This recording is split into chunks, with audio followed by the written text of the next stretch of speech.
So there's a new book coming out soon that promises to examine the roles and the treatment of the women within the royal family.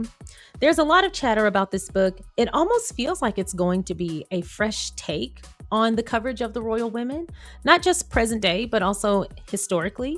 And that heavily includes Meghan, thankfully. That includes all of the women and their roles, but also the things they experienced within that family, but also the institutional issues they faced. So it sounds interesting on the surface. The synopsis I read, it gave me a little bit of pause here and there, but for the most part, this does feel like something different. Have you heard about this book? And what's your take on what you've heard about it so far? Do you plan on reading it? Y'all let me know. But today I'm going to read an article written by Miss Historyn for Feminegra examining the excerpts released from the book so far. And Miss Historyn has a very insightful approach to reviewing the extracts and her plans to possibly read and recap or review the book. It actually got me a little bit more interested than I was initially, because I typically see something about a new royal book and I dismiss it if it doesn't have a name on it that I would want to hear their take.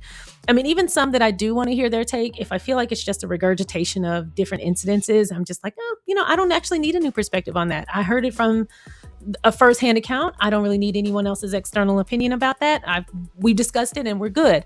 But this doesn't really feel like that. So I'm curious what you think, and I'm excited to read Miss Historyn's article today and give my thoughts at the end. So let's get started.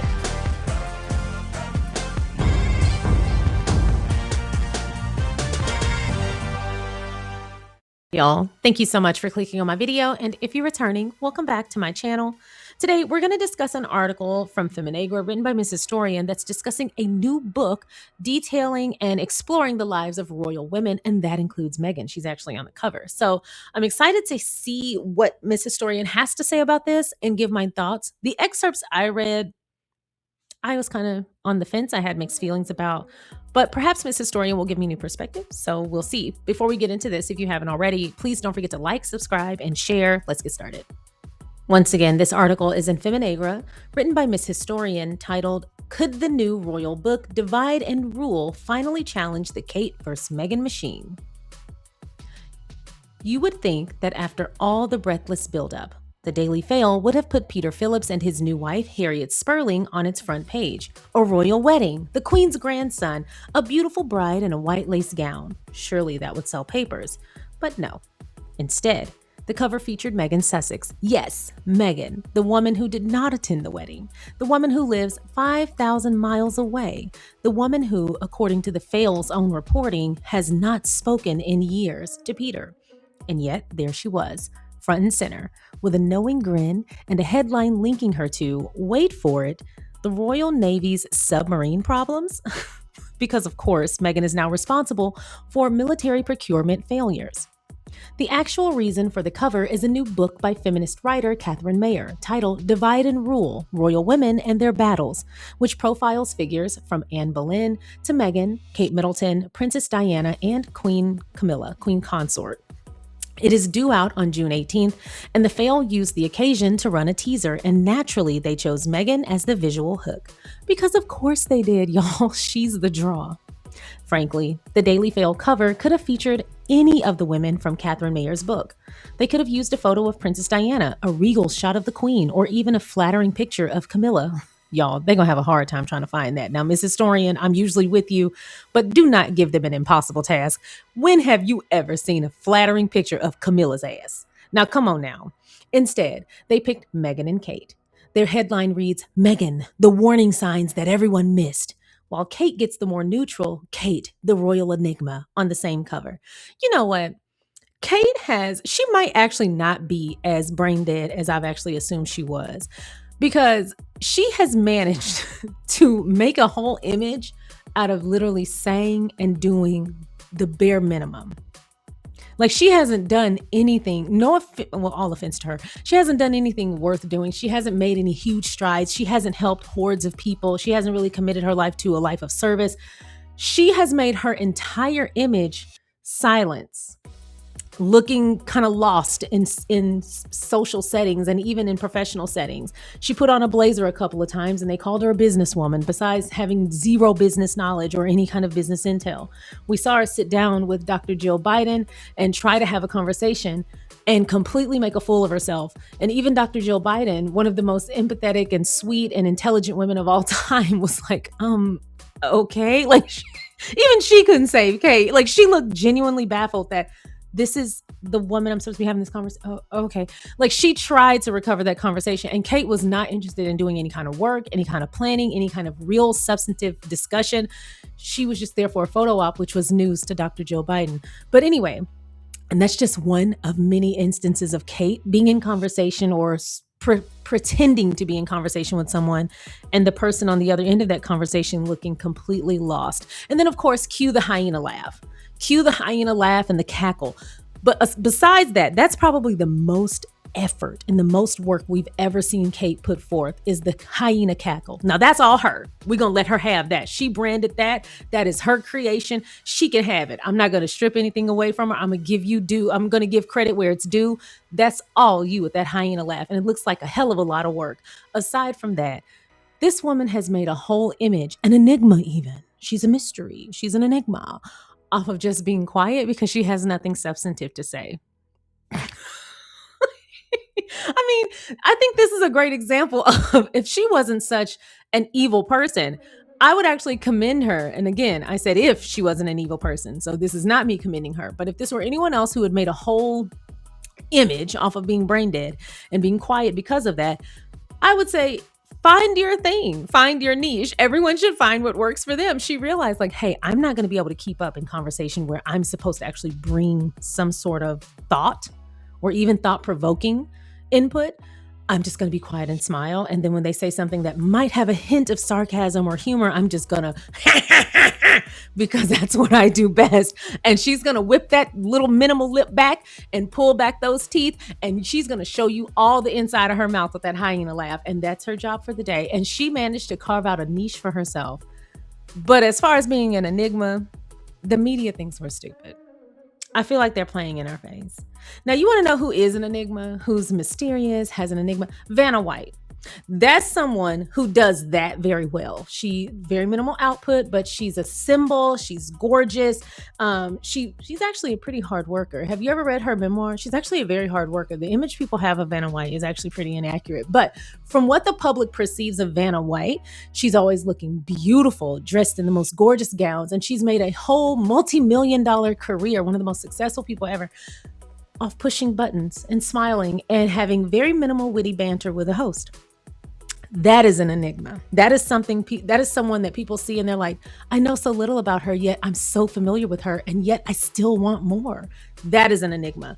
What you won't get from Vanna White is a hyena laugh. What you won't get from Vanna White is an airhead comment. What you won't get from Vanna White is perpetuating to be something that she's not. She shows up, she does her job, she does it very well, and then she goes on about her business, leaving people wanting more. That is an enigma. Let's continue. Here's what the Mail on Sunday published as an extract from Mayer's book. Quote, "It looks like a fairy tale, and in many ways it is, for this turns out to be a story full of jeopardy. Deceptively traditional in silk and tulle, Meghan pauses on the steps at St. George's Chapel and waves to the cheering crowds. Inside, royalty lines the pews." I'm going to circle back at the end regarding that line, deceptively traditional in silk and tulle. We'll circle back. Let's get through this. The Tudor Henrys are buried here, so too Jane Seymour, Edward VII, and in an annex, George VI and Princess Margaret. Over bones and dust, Meghan glides toward her groom. Does she take Harry for richer, for poorer? I mean, I think she proved that when she got there and realized what he had to offer and how she showed up for him in many ways. That's per him, but let's continue. The new Duke of Sussex turns pink with happiness. A hereditary monarchy is an unlikely engine of change, but the family's first biracial member, first declared feminist, and, in a sign of institutional shift, the first divorcee permitted to marry a Windsor in the Church of England seems to hint at progress. Maybe Meghan will be able to use her new position for good. I click on the screen, scroll back, study the footage again. To revisit these scenes is to peer down the wrong end of a telescope. the optimism of that day as distant as the moon, or at least California, where the Sussexes have lived in exile since 2020. We're going to circle back to that as well. I think it's important when you are putting out a book or any other kind of published work. I think fact checking and using factual information, and that includes using factual verbiage, not misleading with your verbiage, is extremely important. I would even say it's paramount because all you have are your words. So using the correct words in the right space is important. Harry and Meghan have never been exiled. And I was going to circle back, but I want to correct that now. Since I read that out loud, I want to correct it. Harry and Meghan have never been in exile. Not once. They stepped back. We have talked about the progression of events from that point forward, but they chose to step back. There were several agreements and offers made back and forth of how their living situation would progress from that point forward since that Christmas. And even before that, when they started negotiating, how will they live? Where will they live? How could they compromise? Because the needs of the firm and the popularity of the Sussexes were coming to a head. That is all royal family bullshit. Harry and Meghan were just trying to comply and just trying to be of service. We've talked about that at length. They stepped back. They moved. End of story. We know the details surrounding that, but I think it's important to state they stepped back.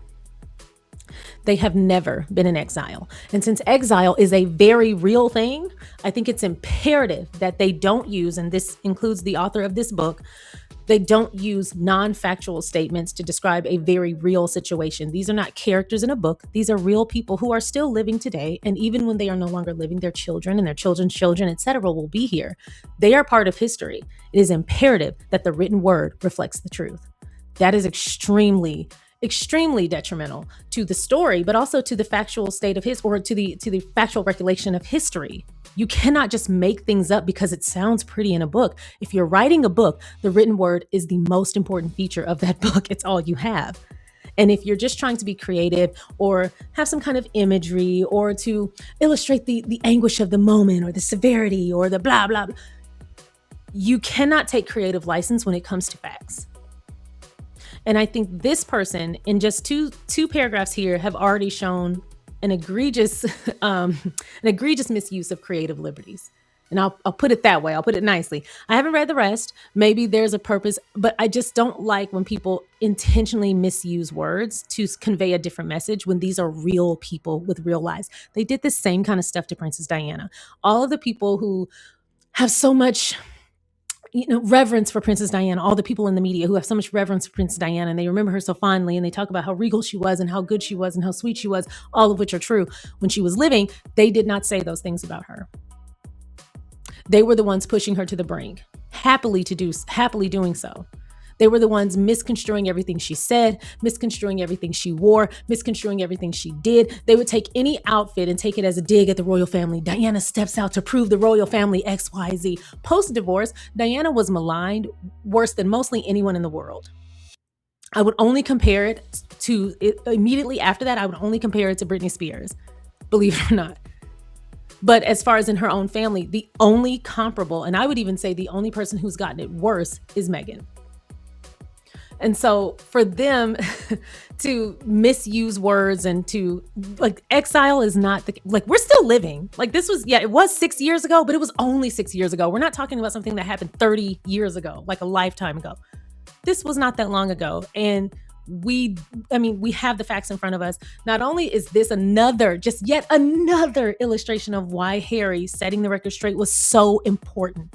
Anytime people question, why do they keep telling us what happened? Why do they keep, as if interviews, a documentary, and a book are incessant. Imagine begging for information, and when someone says, okay, great, I'll give it to you in several forms, then you're mad about that information. There's just no winning with these people. But the point I'm making is books like this is another reason why Harry setting the record straight and Meghan setting the record straight was needed. Those weren't fluff projects. Those were, y'all need to know what happened because not only is this part of history, but I'm a real person. And I just don't want to live in a world where I'm allowing people to tell stories about me that just simply aren't true. If I were to come up to you and say, hey, I met you, whoever you are, Kate Stevens or Amanda Smith, and I met you one time and I decided to just make a career out of making up the most outlandish stories, would you not sue my ass? Would you not pull up in a black Suburban and have a conversation with me? Would you not handle that in some way? I would hope so. Please don't attack me. I'm not going to do that. But I'm just saying, if someone was just making up shit about you and they were just using it as creative liberties, you would be pretty irritated.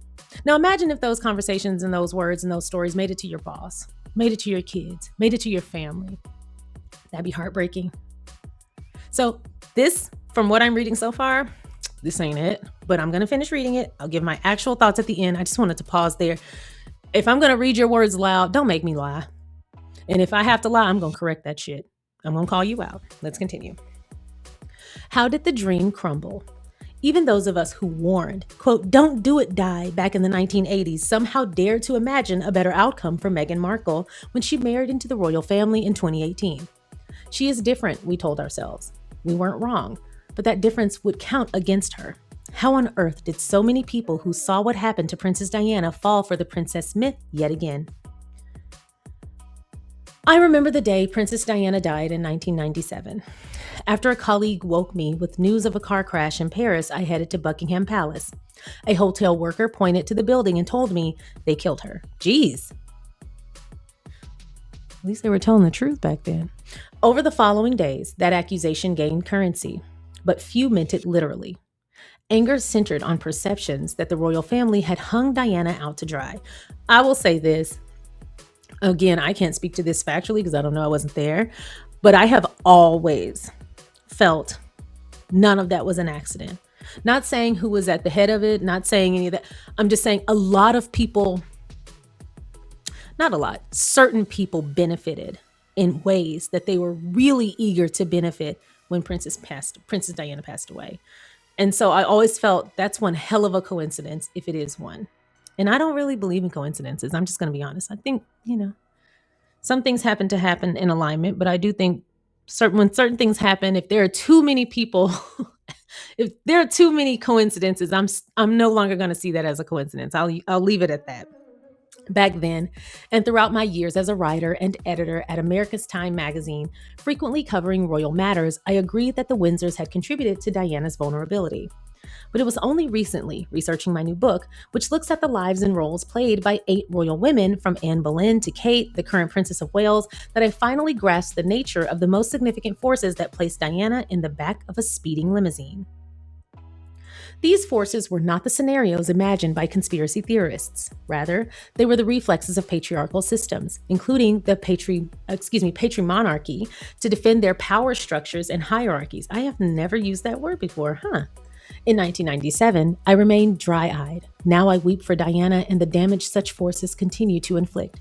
Prince Harry has spoken of parallels between Meghan and Diana. He is determined to protect his wife, in a way he could not protect his mother, from what he sees as the twin threats from within the palace and the media. To be a royal woman in any age is to be endlessly scrutinized and judged. Some smile silently and bear the attention. It is when women attempt to define themselves that things get interesting. As Princess Diana declared in her controversial BBC Panorama interview, she won't go quietly, that's the problem. Meghan's exit has been at least as noisy, and you don't have to look far to find echoes in history. Consider the following description. A commoner raised to royalty. She is a heroine to some, a hate figure to others. Her adherents trumpeted her potential to refresh the monarchy. Her enemies disparaged her as an interloper.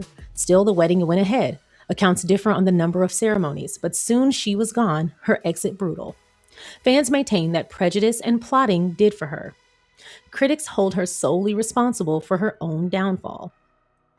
If you assume this to be a description of Meghan, you're right. But here's the thing. The same details apply word for word to Anne Boleyn. Now, I like that little, she ate that. A series of patterns marks royal women's lives. Great queens, such as Elizabeth I, break or reshape molds, but the safer path to popularity, currently personified by the Princess of Wales, is to perfect the conventional role. Meghan never could have done that, even if she wished to do so. Now she languishes in Britain opinion polls, the least popular royal except for Andrew Mountbatten Windsor. But if your feelings for her go beyond disinterest to active dislike, even hatred, ask yourself why. Might it be that, like royal predecessors, she has been damned as a strumpet and pitted against other royal women by insidious palace briefing and a culture hostile to women with opinions? I'm so mad the word culture just beat me down like that. We're just going to keep it pushing, y'all. Nobody's perfect. Catherine Mayer's book sounds genuinely interesting. Her central argument that royal women are often set up as rivals, from Diana versus Camilla to Kate versus Meghan, is worth examining. But those comparisons are not identical. Boom. And this is why I love Miss Historian. Diana and Camilla were placed in opposition through a marriage, an affair, and a succession crisis.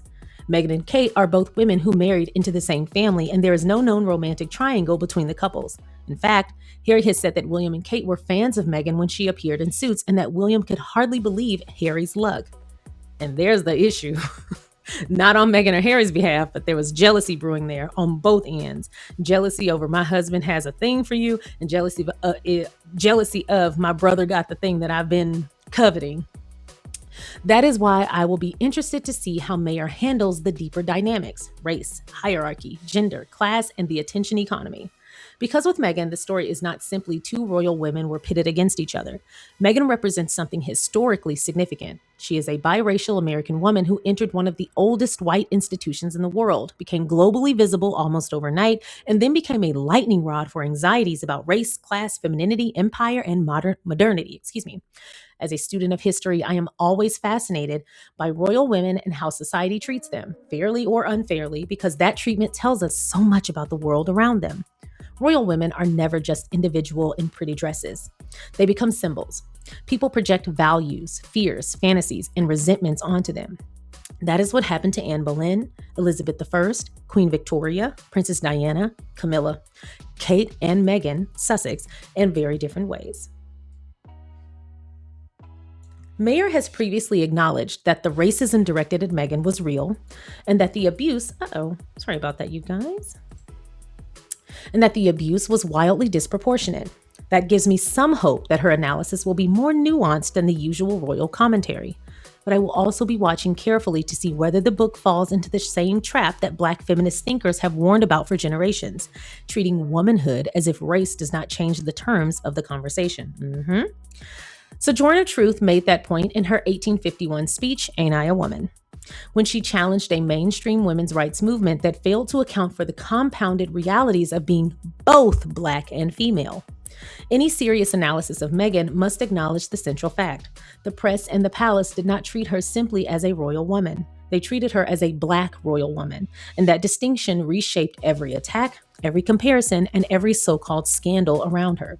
And then when she spoke on those differences, people called her everything but a child of God, child. The irony is that the Daily Fail now wants to sell a book about how power divides women, while its own royal coverage has spent years fueling Meghan versus Kate or Kate versus Meghan narratives, manufacturing female rivalry, and trying to turn Gwyneth Paltrow and Meghan into lifestyle brand enemies. Paltrow shut that storyline down immediately instead of letting the press weaponize her, which only made the contrast sharper. Any serious analysis of Meghan must acknowledge the central fact: the press and the palace did not treat her simply as a royal woman. They treated her as a Black royal woman, and that distinction reshaped every attack, every comparison, and every so-called scandal around her. So while Mayer may be trying to critique divide and rule, the Mail will almost certainly do what it always does: extract the most inflammatory lines, frame them as a feud, and ignore the systemic argument. Mind you, the Daily Fail has played into those systemic issues. That is how divide and rule actually works. I will review the book once I have read it. The real test will be whether Mayer challenges the machine that pits royal women against each other and, in Meghan's case, confronts the blatant racism within that machine, or whether the extracts become another tool that helps keep it running. And I want to pause there too. I'm not going to read this book until after I read Miss Historian's take on it.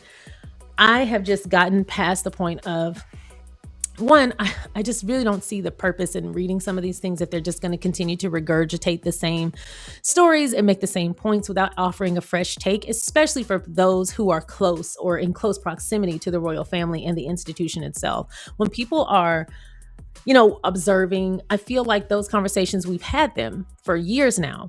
But for people who are closer to the machine, when they offer fresh insight, fair, unbiased, fresh insight, then I'm curious, then I'm interested. But if it's just going to be regurgitating a series of events and a bunch of, the courtier said this and this, I'm just not interested, because then it becomes more of almost like a reality show.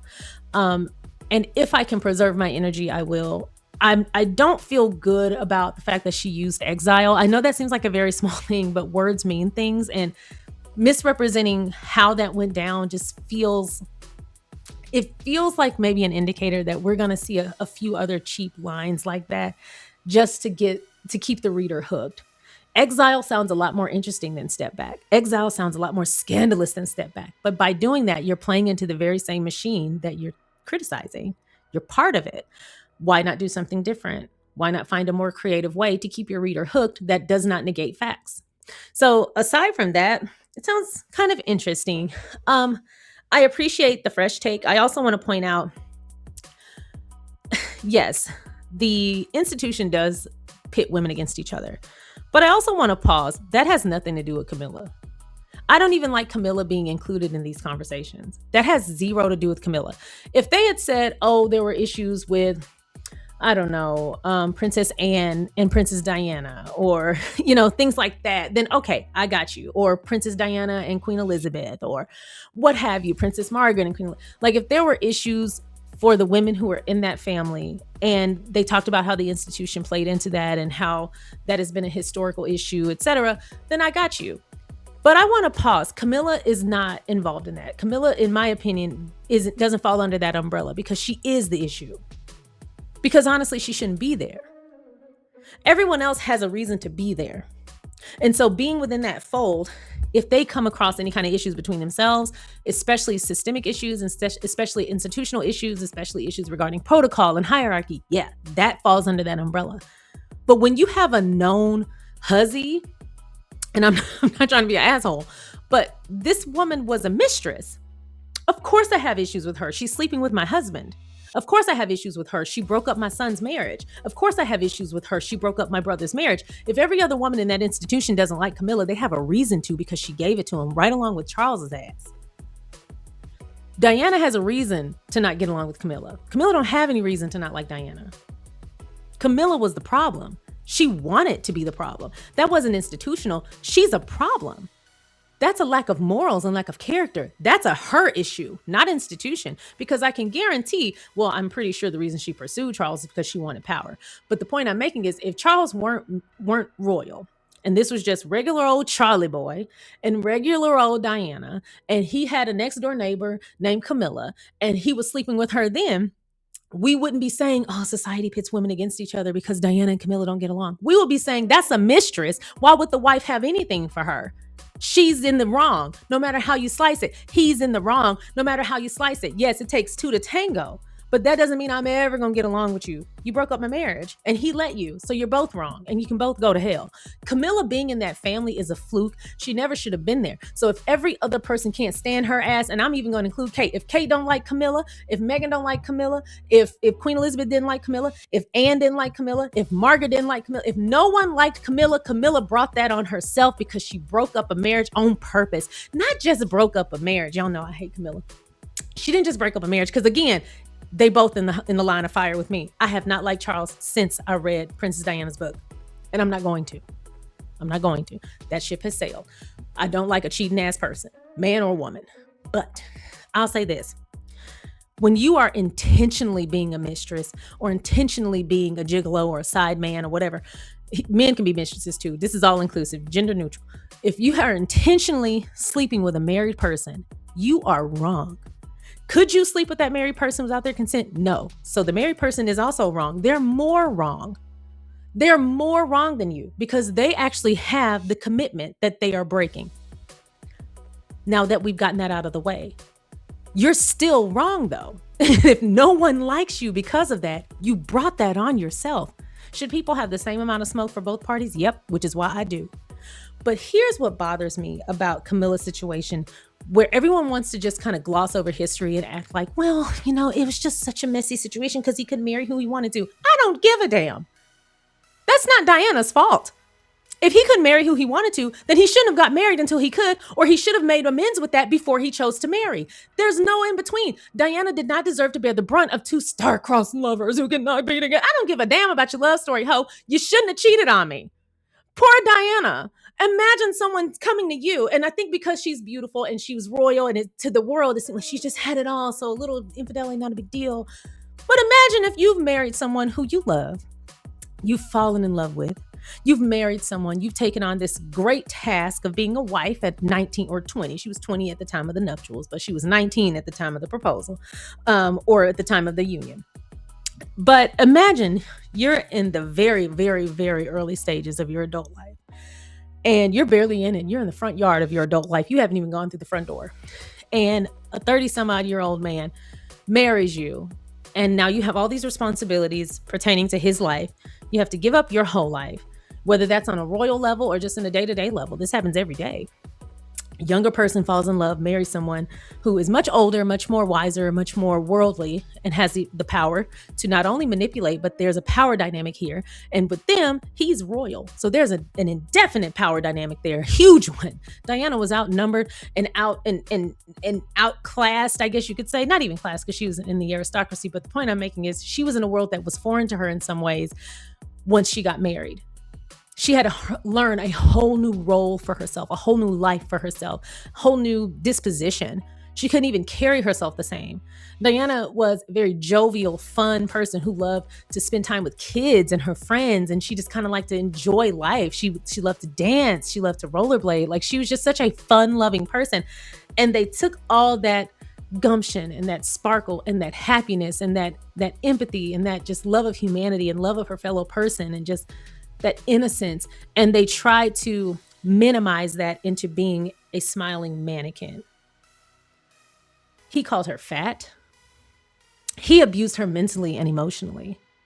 When she expressed anguish, when she's had two attempts that we know of that he witnessed, he left. He was indifferent. She self-harmed in front of him, and he was like, oh, not this again. Could you imagine somebody you love taking that approach to you being in the worst state of your life?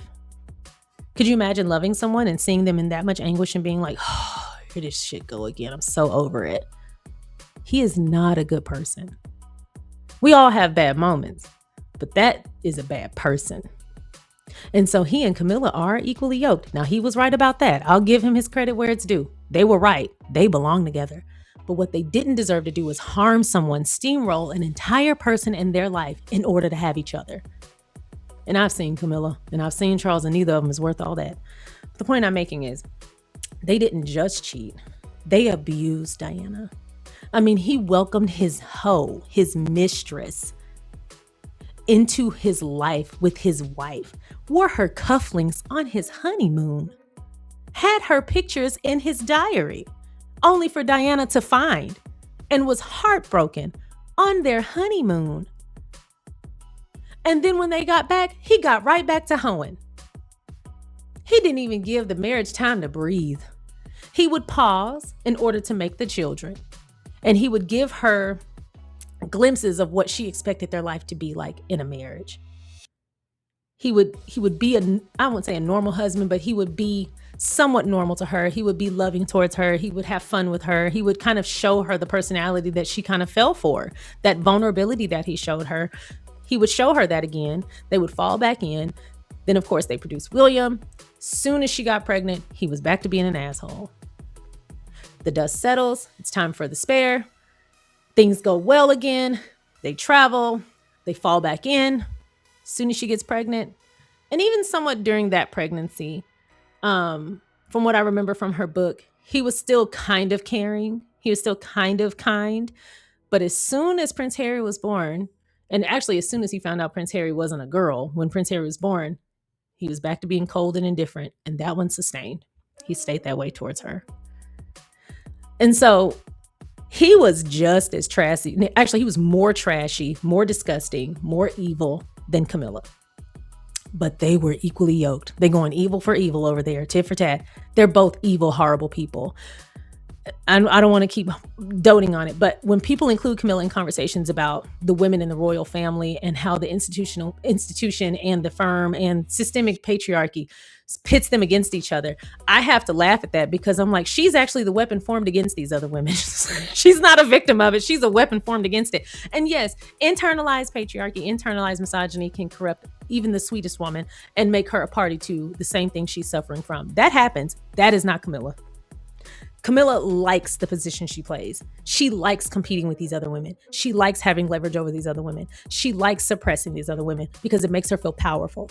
There are some people who are a victim of the situation and they become part of the situation, or a victim of the patriarchy and they become part of it. We all have to survive. So sometimes we do have to adopt certain things inherently from the system we exist in. That's why we all work. We're all in a capitalistic society. As much as we hate it, we have to participate in it or we won't survive. So we have to fight it from within. Same thing with the patriarchy. We have to pick our battles. That doesn't mean we have to be misogynist, but we do have to exist in a system that's established until we tear it down and create something new. So on that end, Camilla's part of that as well. She's a human being, but she likes harming other women.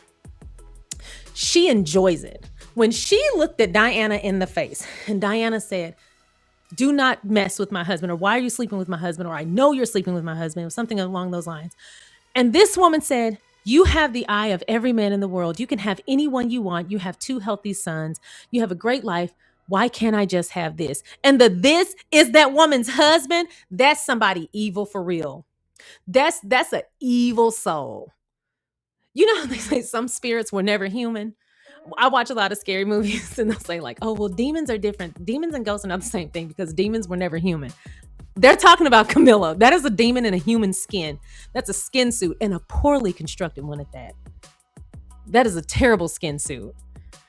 Anyway, I guess she got that skin suit on discount, but that is an evil person to look a woman in the face and say, "Why can't I have your husband? Don't you like the other men who are fawning after you?"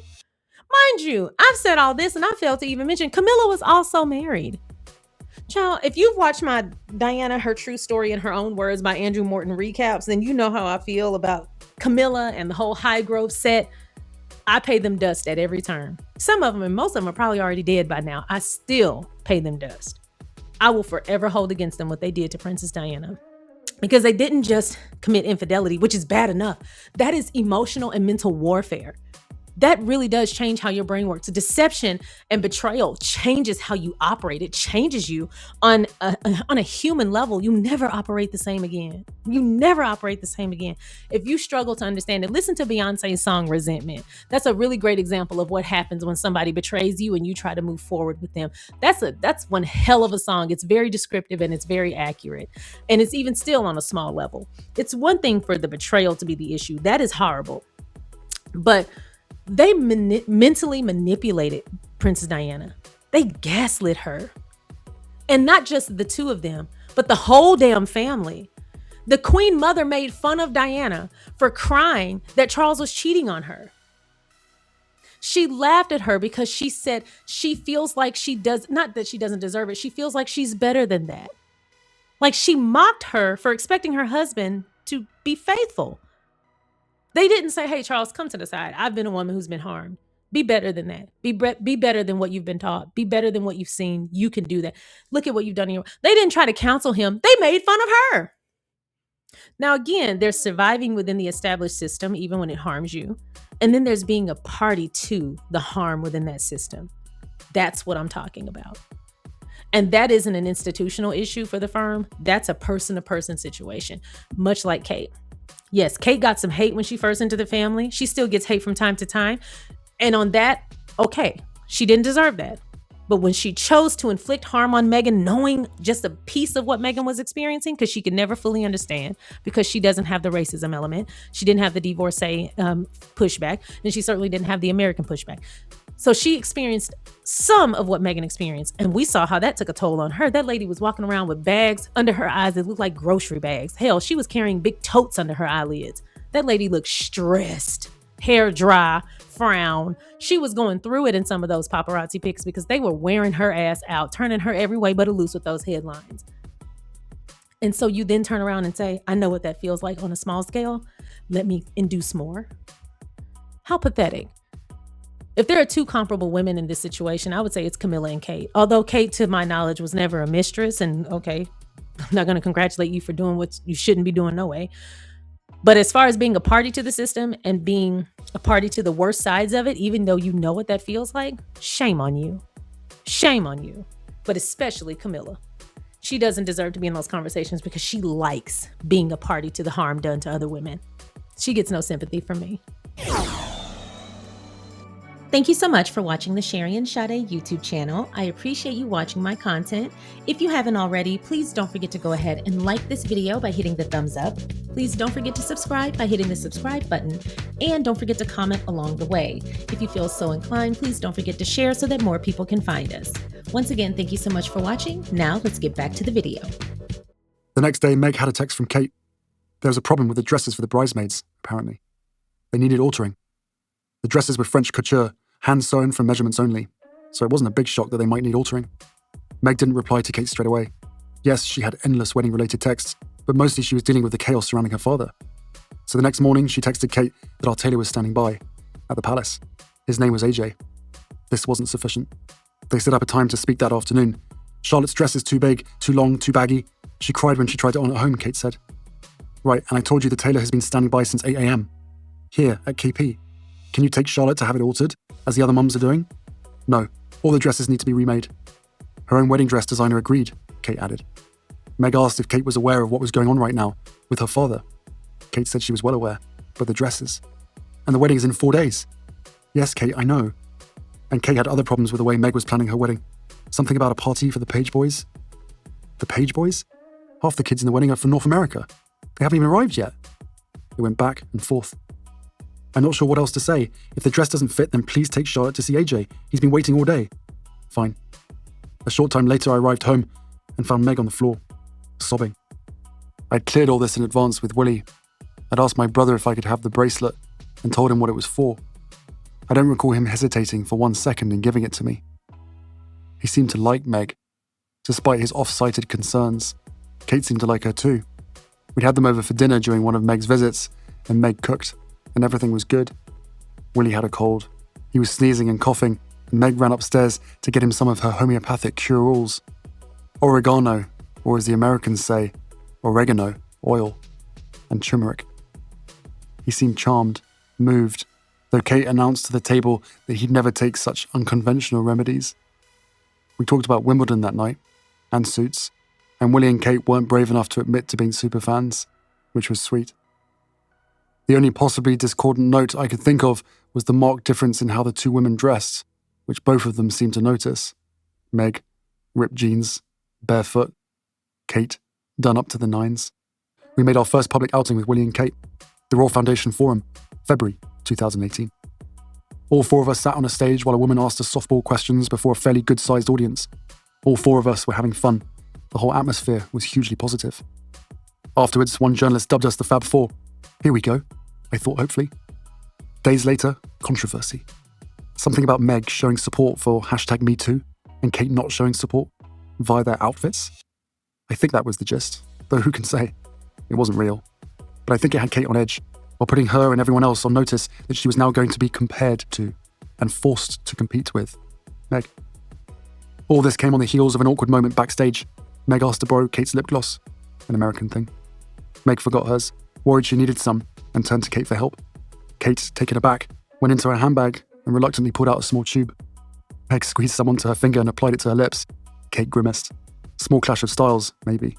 Something we should have been able to laugh about soon after, but it left a little mark.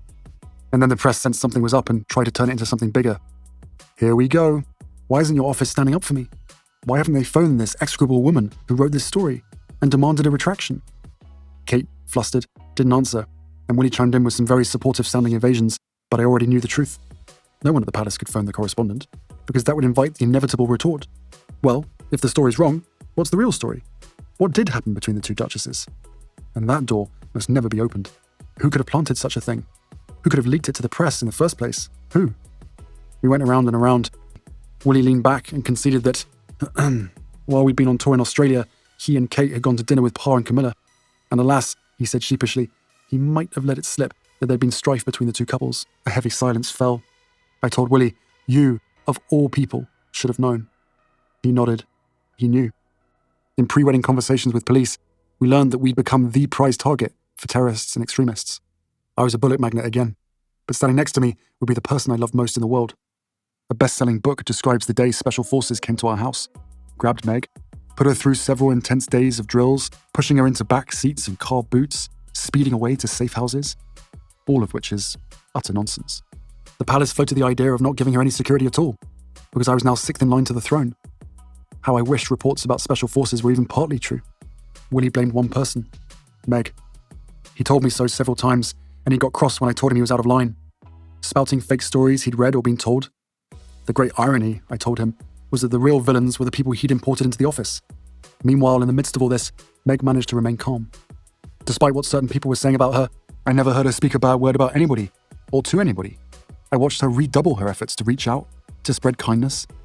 She sent out handwritten thank you notes, checked on staff who were ill, sent baskets of food or flowers or goodies to anyone struggling, depressed, off sick. The office was often dark and cold, so she warmed it up with new lamps and space heaters, all bought with her personal credit card. She brought pizza and biscuits, hosted tea parties and ice cream socials.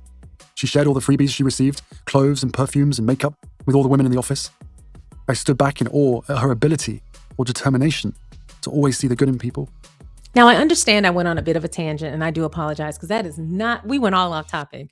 But I just have to say, again, I understand having to survive within a system, and that means picking your battles, having your own shared experiences, but also but witnessing, being a party to someone else's own pain within that system. And it is just a murky mess. Everybody loses. So I do understand, and I do have empathy for the rest of the women in that situation. But I just want to bring us back to a Kate moment. When Meghan had found out her dad had allegedly had a heart attack at the time, it was thought to have been a real serious matter. It was thought to have been a real heart attack. And it's 2 weeks before their wedding. And her father has had a heart attack. She is in severe anguish. And Kate reaches out, creates a problem about the bridesmaids' dresses. And by bridesmaids' dresses, I don't mean like adult bridesmaids like we have here in America. I mean the children, the little girls that were in the wedding, little babies running around looking cute. Their little dresses. The seamstress was at the dressmaker was at the palace, was at Kensington, waiting all day for Kate. Kate never took Charlotte over there. Yet, Kate reached out to Meghan, the bride, not her wedding planner, not her office, not someone else around Meghan who could coordinate for Kate so that they didn't have to disturb Meghan. She reached out to Meghan directly via text message, very dry, direct, loveless text messages, unempathetic. And she said, hey, Charlotte's bridesmaid's dress doesn't fit. She burst into tears when she put it on. And at the time, I want y'all to remember Charlotte was 3. Charlotte didn't give a damn. You could put three-year-olds in a little overall set and they'll be outside, knees dirty, grass stains, muddy hands in 5 seconds or less. Kids do not care like that. And even if Charlotte is just this fashionista, and you go ahead, diva, I'm not going to stunt on your shine. But if she was wanting to wear this cute little dress, and she looked so adorable in a little dress, so cute. But if she put on this cute little dress and she was like, oh, mommy, at 3 years old, I've noticed that my hem is a bit long and my sleeves are a bit wide. At 3 years old, baby, put that baby in the Fashion Institute of Lemert with Kim Parker, because 3 years old and recognizing that's already, wow, okay, I'm impressed. But to cry about it, Kate, I think you just exposed yourself. Either you flat out lying, which is my guess, she just wanted to be a problem or party to the problem. But 2, if your child is crying over the fitting of her dress at 3 years old, oh, sweetie, that's mismanagement of values. What are you teaching that sweet baby? I understand caring about your appearance. At 3, I'm having a hard time believing that, because 3-year-olds are subject to drawing their face with marker, calling it makeup. I remember when I was about 5, and I was much older than 3. I was 5 years old and I wanted to wear my dress slip on my head because I thought the lace made me look pretty and it looked like a crown when I rolled it up. And I fought with my mother. Fought with her. I mean, she had to drag me down the hallway because I was refusing to go to pre-K without this slip that I had bobby pinned to my head because it looked like a crown. And she had to fight me about it. She compromised and said, okay, if you don't wear the slip on your head, the dress slip that goes under a dress on your head, I'll let you wear some of my earrings. And I said, I'll do you one better. My Aunt Sharon let me have some of her pom-pom earrings. I want to wear those. She said, okay, not knowing what these pom-pom earrings look like, but how bad could it be? These pom-pom earrings look like plastic crystal pom-poms, like cheerleader pom-poms. And they were humongous because they were made for an adult woman on a night out. And they were on a child of 5 years old with a very tiny head and very tiny ears. So the earrings were just as big as my ponytails. And that was the compromise made with me and my mother. And so that was me at 5. At 3, I can't imagine a child. Undoubtedly, Charlotte had far more taste than I did, okay? I'm sure she would not wear the same pom-pom earrings. I have a lot more hope for Charlotte and her taste. But I just can't imagine her putting on a dress at 3 years old and saying, "Oh, mommy, the sleeves are wide. I'm going to cry." Like, I just can't imagine that. And if that is the case, then that says everything about what Kate is teaching that baby. And if you told me that Kate Middleton was teaching her child to only value her appearance and her fashion, I would actually believe you, because what has Kate shown us otherwise? Hell, that's actually par for the course. She might not be lying. She might just be exposing herself. Your child should not care that much about their fashion. And if they do, I think that's an intervention for you, not for Meghan. And yes, your child's clothes do need to fit, but you are literally a princess. You can take Charlotte to see the seamstress and have the dress altered. But no, did Kate do that? Nope. She said all of the dresses are going to need to be remade. Now, mind you, the issue is that they don't fit Charlotte. This one dress doesn't fit Charlotte. All the other mothers took their babies over there to get the dresses fitted. But Kate Middleton, who lives at Kensington, just simply couldn't make the time. I mean, she has a very busy schedule of breathing in the living room, breathing in the kitchen, breathing in the office, breathing on the park. I mean, she's got a long agenda. She's got to breathe in all these places, and sometimes she has to crack a smile. I mean, that's a lot for one person. So I can see why she struggled to put her schedule together. But the issue I have with that is, just because your daughter's dress doesn't fit doesn't mean all the dresses need to be remade. And hell, just a fitting isn't a reason to remake a dress. Certainly she knows that. As someone who was fighting so hard to protect her horrible fashion contacts, she knows very little about fashion or how to go about it. Because a dress not fitting isn't a reason to remake it. It's a reason to get it fitted. And 2 weeks is more than enough time to fit a dress. But no, she said not only does Charlotte's dress need to be remade, all the kids' dresses need to be remade. Meghan, kind, gentle, sweet, decided to gently remind her what she was going through. Something Meghan shouldn't have had to do, because a real person would have said, "I know what's happening with my sister-in-law. I'm not going to put more on her. I'm going to make this work. And if anything, I'm not only going to go over there and meet the dressmaker to get my baby's dress fitted. I'm going to call the other mothers and say, hey, I'm over here. If you need some help getting your baby over here, I'll send someone to pick up your baby so we can help Meghan out.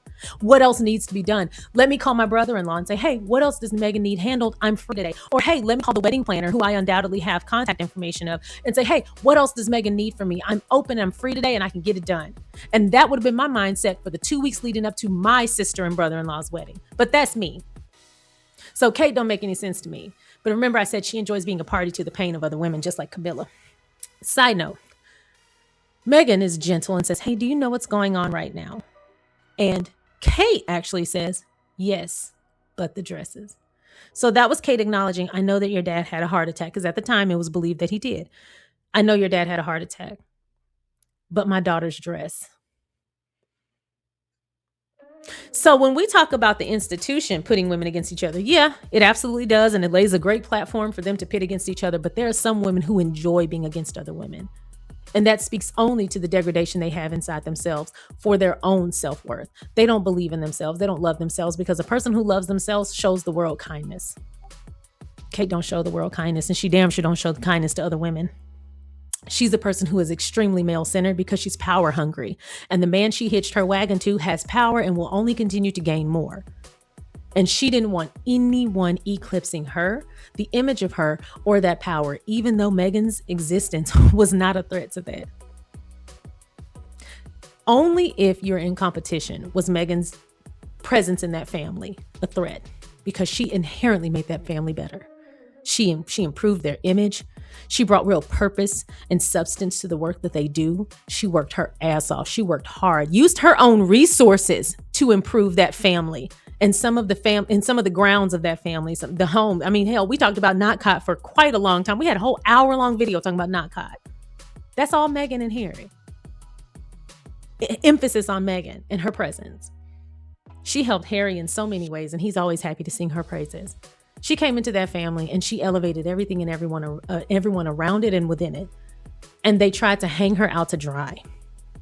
So there are some women who are a victim of the institution. And yes, that exists. There are some women who have to exist within it and make mistakes. That happens too. And then there are some women who enjoy being a stumbling block to other women. And that's Camilla and Kate. They don't get my sympathy. And Camilla wasn't even a wife. She was a mistress. So she will never truly be seen as a woman in that family who belongs there. I'm always going to struggle to see her because I will always see her standing in the huge, humongous shadow cast by Princess Diana. Even when she is not there, Princess Diana's presence is everywhere. I'll never be able to look at anything royal and not think of her. Meanwhile, I have to be reminded that Camilla exists. Anywho, those are my thoughts. The book sounds interesting. I'm going to wait for Miss Historian's take on all of this, and I'll let you guys know what I think. Before I read the book, I'll read Miss Historian's take. But I hope that she actually plans to dive deep, and I hope she actually plans to be truthful. I wasn't a fan of certain things, but perhaps my mind can be changed. So I'll let you know. But you guys tell me, do you plan on reading the book? Let me know in the comment section below. Do you look forward to this? And if so, tell me why. And if not, feel free to tell me why. But that's all I have for y'all today. I hope you enjoyed today's video. If you haven't already, please don't forget to go ahead and like this video, subscribe to the channel, and feel free to share so that more people can find us. And I will see y'all next time. Bye.